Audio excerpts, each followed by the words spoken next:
Mes chers amis, je vais avoir le plaisir de vous présenter ma dernière acquisition. Et elle est l'aboutissement de ma carrière. Je crois que la chose vous plaira. Je vous les eu, ça.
The history of editing is long and technical, full of twists and changes. In the beginning, editing was simple, and it did not require technical know-how. More it consisted of an artistic touch and knowing what to cut. This was unreliable, as you could easily cut one of the most necessary clips in the whole film. This led to editors being praised as engineers, however. Behind the scenes with the pressures of making films good, resting on their shoulders. This would, however, phase out as the years went on and editors would no longer be hidden away behind the scenes and never be talked about. It would go on to lead projects, with directors and producers backing them when push came to shove. This is the story of editing.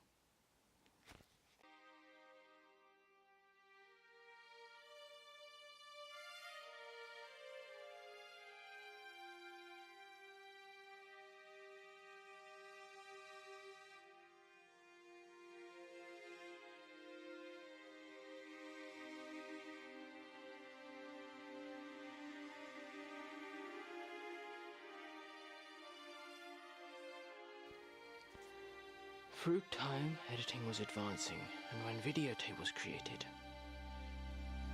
it changed to be more technical. You could change what you wanted as it progressed. To many of the original editors, this new form of editing was seen as inept. It didn't require as much skill as having a refined eye, but cutting actual footage required. The final and most recent form of editing is non-linear. This is editing on a computer using Premiere Pro or other similar software programs.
Through the history of editing, there have been many famous people that have notable influences.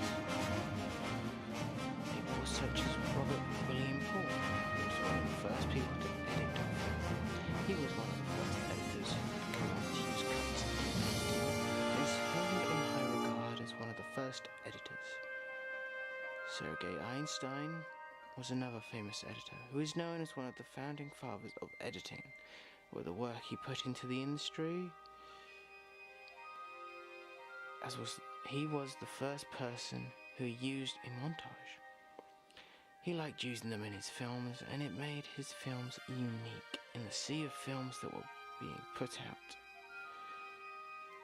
Most recent unique editorial style is the one director Edgar Wright employs, which is editing to the beat everything that he has filmed.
Fast forward to the 1980s, and editing tape was the big thing, with people being able to be a bit more lax when it came to cutting, as you would have had backups instead of having to edit the main footage.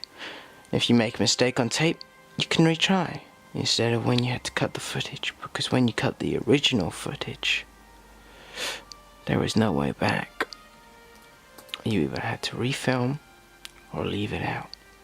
But the invention of editing on tape, the ability to make mistakes, was allowed.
Technology wasn't always the high-tech, super refined cutting within microseconds type of software we have now.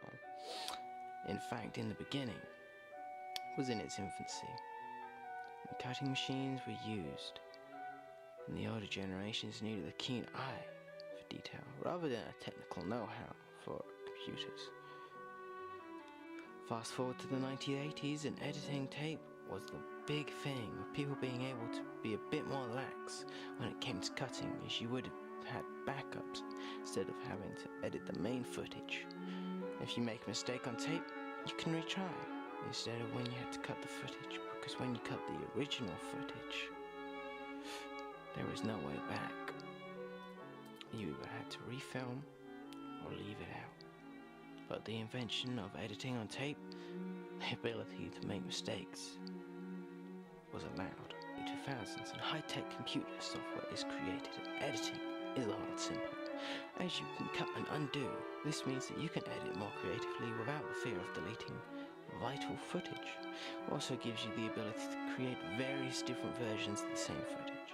Editing on a computer with high-tech software also enables you to create and use more editing styles and techniques, because it's easier to do editing on smarter software.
But it hasn't just been software that grew and developed through the time. It was the techniques.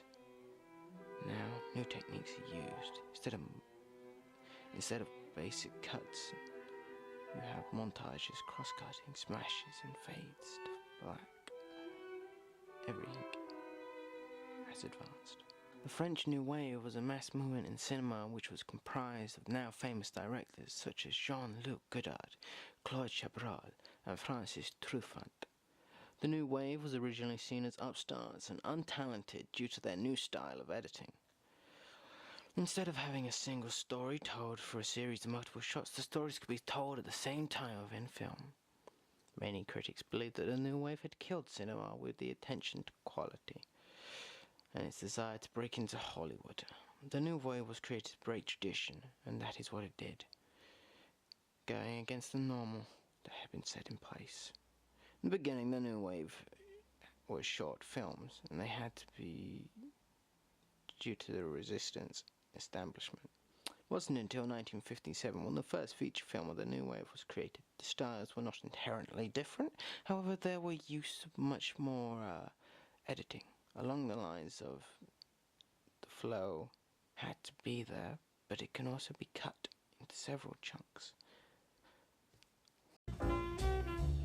After World War II, Hollywood continued to make movies in the same way it had before the war. Although editors were now unionized, they were viewed for the most part as highly skilled mechanics. There was a man named Owen Marks. He edited The Petrified Forest, Casablanca, Treasure of Sierra Madre, East of Eden, and his films are immortal, and the man is completely unknown. And it's sort of symbolic of the way editors have been ignored in the literature about Hollywood. Editors worked on cutter's row and were expected to conform to the established rules of editing. If we were to think about the films that were being made, there was a certain film language that was very, very distinct. Certain kinds of coverage, long shot, two shot, single. There was almost a formulaic way of presenting films. This film language was very strict. And in editorial terms, there were rules that one felt could not be broken.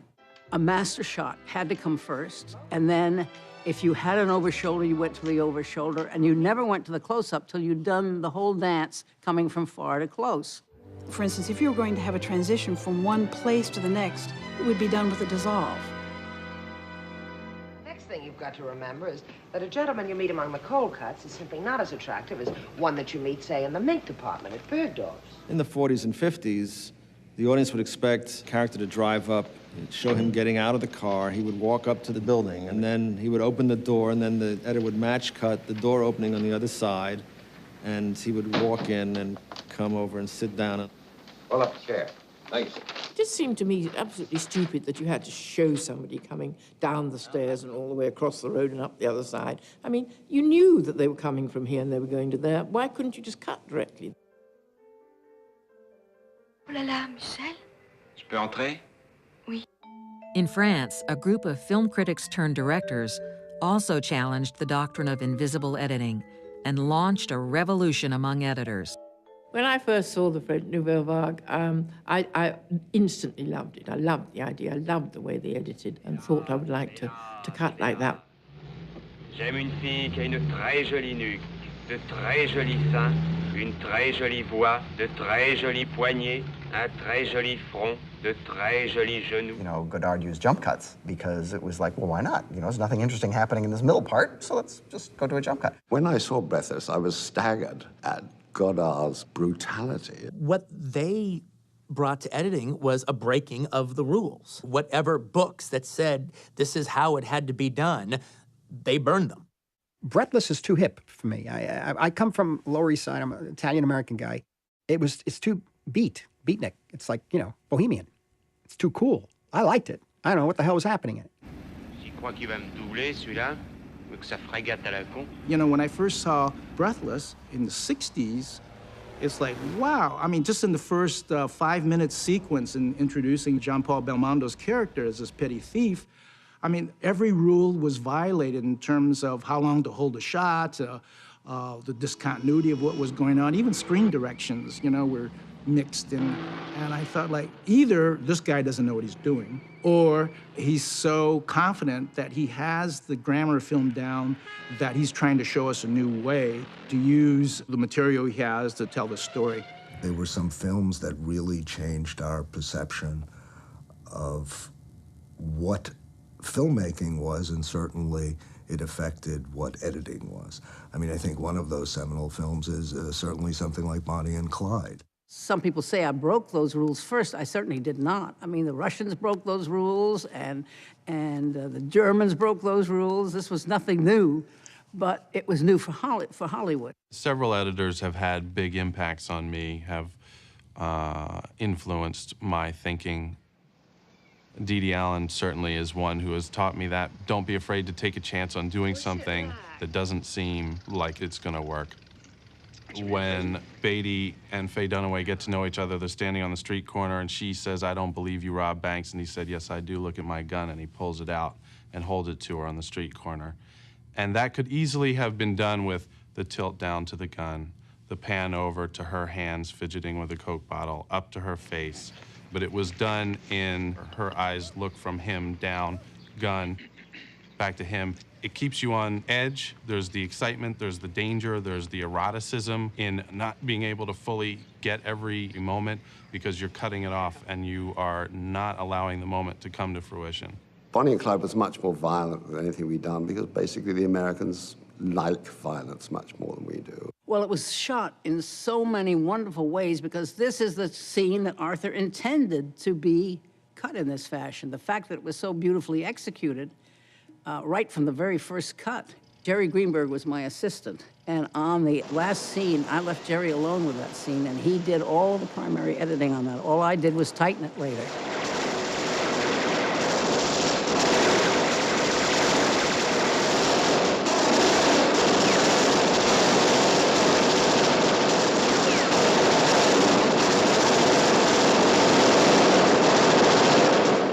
Again, one is not saying that this was the beginning of the American New Wave, because one is sure that there were smaller films before that. But this was the one that, like Birth of a Nation, which suddenly an audience noticed and said, wow. Bonnie and Clyde paved the way for films like Easy Rider. So I had only had one feature under my belt. We started on Easy Rider. I was editing while they were traveling. Footage was flowing in by the mile. It was great, it was exciting, it was totally different than anything I had been involved in. These transitions that everybody remembers going from one scene to the next, where it flashes forward to the scene, flashes back to the scene you're in. Dennis didn't want a straight cut. I didn't want dissolves. So we kept throwing it around, and it was Dennis who cooked the part of the idea, which was, what if we went and then came back? And I said, yeah, but let's do it 3 times. Then we finally arrived at the length, and each one is 6 frames. I said, now we can use this whenever we want to. Well, as it turned out, it started to become a device. And so we stopped doing that. I said, no, we aren't going to do that. We'll only use it in special places. Without giving anything away, everybody was stoned when they were shooting. I learned soon on that I could not be stoned and edit. While it was going on, I thought it was grand. Then I look at it when I was straight, and I say, this is awful. I got to throw it out and start all over. This film has become an icon. I'm grateful that I had something to do with it, because I had grown up in the 30s, 40s, and 50s with movies as they were then. And finally, we're going to run it for Columbia with Leo Jaffe, chairman of the board. It ended. There was this long pause. Leo finally stands up, and then he says, I don't know what the fuck this picture means, but I know we're going to make a fuck of a lot of money. La photographie, c'est la vérité. Et le cinéma, c'est 24 fois la vérité par seconde. Paris in the early 1950s. De Gaulle is president, Cocteau is a hero, and jazz plays all night long. At a place called the Cinematheque, a group of young intellectuals meet to argue about film. Jean-Luc Godard is the son of a physician. Claude Chabrol has studied pharmacy. François Truffaut was a runaway from Borstal, and Jacques Rivette grew up in the cinema.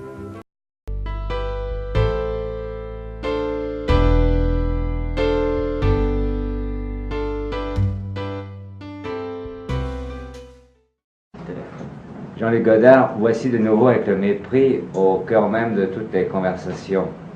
Pour quelqu'un dont la discrétion est plutôt la règle, ça peut paraître curieux. Quel effet est-ce que ça vous fait, tout ce bruit autour de vous? Ben, j'en suis pas très conscient, je crois que c'est un film. Je crois que c'est pas à cause de moi, c'est à cause du film. C'est à cause de la vedette principale, Brigitte Bardot. Je pense qu'il y a un peu plus de bruit. Enfin, tant mieux pour le film, si ça peut l'aider. Et si tout d'un coup on ne parlait plus du tout de vous, quelle impression que ça vous ferait? Oh, ça me serait complètement égal, pourvu que les gens aillent voir les films que je fais, c'est ce qui est important. Qu'est-ce que vous pensez de la critique? Ben, beaucoup plus de bien que n'en pensent les gens. Je crois que c'est du fait que j'ai été un ancien critique autrefois, c'est que j'ai dit énormément de mal et j'ai été très cruel et très méchant avec beaucoup de personnes, et que je n'ai pas changé d'opinion à ce propos-là. Mais enfin, quand je vois des mauvaises critiques, enfin, ce qui m'intéresse, c'est qu'on parle des choses, qu'elles soient bonnes ou mauvaises, ça m'est égal. Mais quand une critique est mauvaise à votre propos, est-ce que vous avez un pincement la trouver au juste cœur? ou injuste, mais non, pas du tout.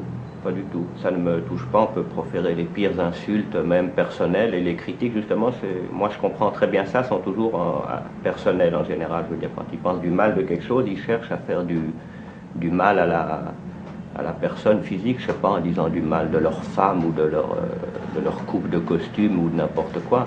Je comprends ça très bien. Mais ça n'a pas d'importance parce que quand on est critique, c'est un mouvement d'humeur comme ça. Le lendemain, c'est passé, on pense à autre chose et il ne faut pas le... Est-ce que vous croyez qu'il peut exister une critique qui soit juste, par exemple?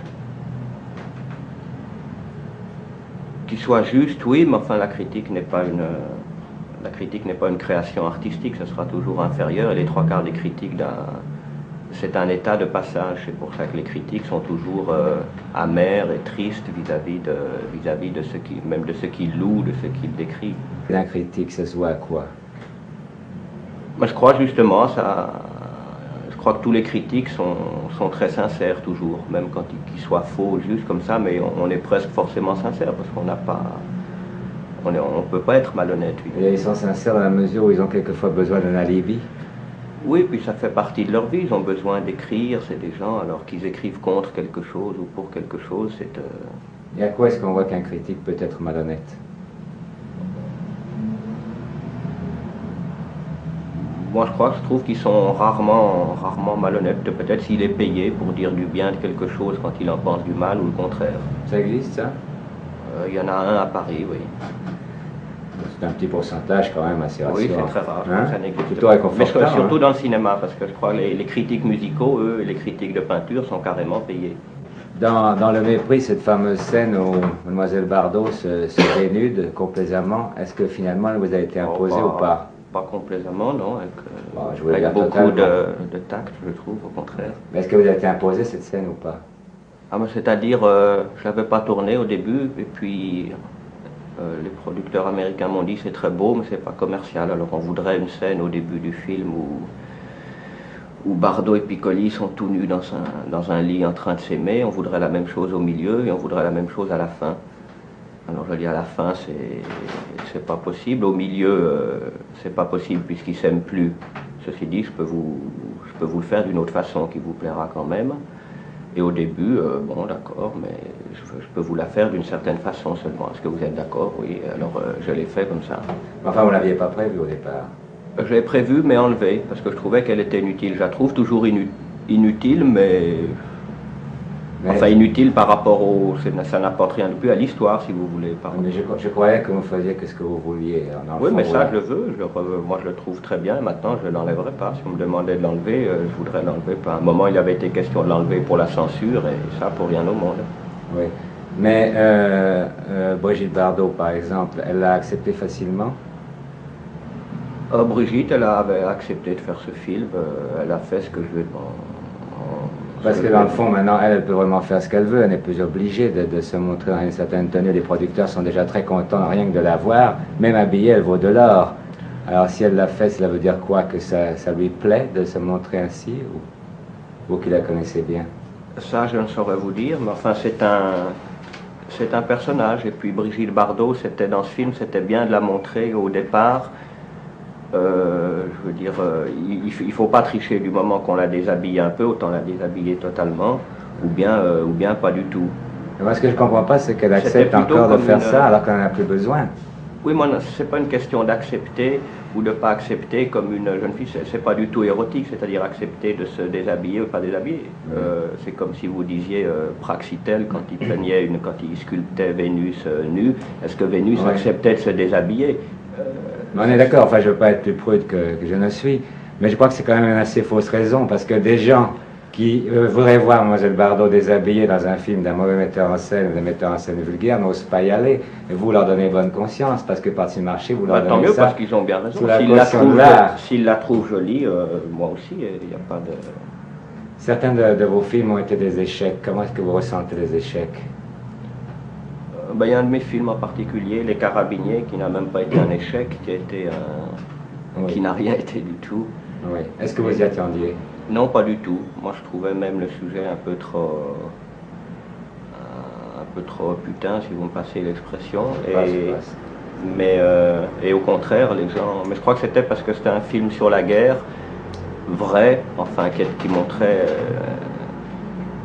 Et les gens n'ont pas supporté, ils avaient d'autres choses à faire aujourd'hui, ils ont envie d'aller sur les plages, à la campagne, comme ça, ils n'ont qu'une envie de voir la guerre, ou alors ils veulent bien la voir comme dans le jour le plus long, là ils sont très fiers, ils ont l'impression qu'ils ont fait le débarquement, qu'ils ont battu 15 millions d'Allemands et qu'ils sont entrés à Berlin, alors ça, ils sont ravis. Godard meets Danish model turned actress Anna Karina and casts her to play lead roles in his films. In 1961, he marries her. L'été tout petit et pas gaillard, l'été tout petit et pas gaillard. Il buvait peu mais pas d'écart, il buvait peu mais pas d'écart. Everybody think it was just natural and improvised all the time with Jean-Luc, but he really, when he wanted something, he didn't want it something else. And he was very precise, much more precise than anybody else I ever worked with. Je ne sais pas quoi dire. Que dire la vérité? J'étais chez Alfred. J'ai couché avec lui. Je ne te crois pas. Je ne te crois pas. Je ne te crois pas. Si, Mais pourquoi, nom de Dieu? pour avoir un enfant. Tu n'as pas voulu. Tu me fais marcher, Angela. Peut-être.